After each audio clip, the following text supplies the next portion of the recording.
All right, today we're here to talk about the chip. Some of you guys might be asking, what is the chip?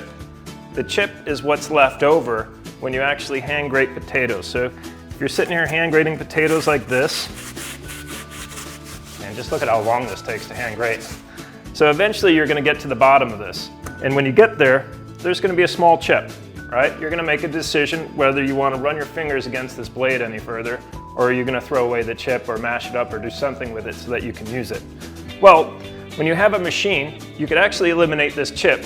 It's done very carefully, but just like a hand grater, you can only get the metal so close to the blade. So there is going to be a little bit of a chip if you push too hard, but I'm going to show you a technique on how you can eliminate it entirely. And really all you're doing is when you grate a potato, what you're going to do is you're going to make sure you stop short enough so there's just a little bit of potato left in there and you leave the chip in the hopper.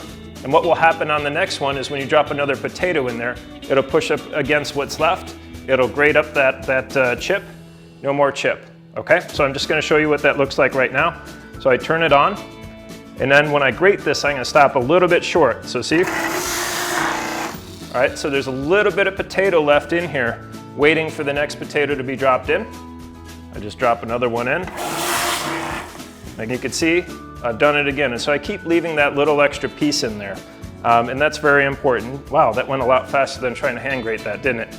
So really all you're doing now is if you wanted to try and push it through, and this is the mistake that some people make, that's how they end up with bloody fingers and things like that as well. They want to get every last bit. If you try and run it and you push really hard down against this at the end, eventually it'll shoot a chip out the bottom. So you don't want to do that. You want to leave the chip in there, but I'll show you what that looks like if you do it.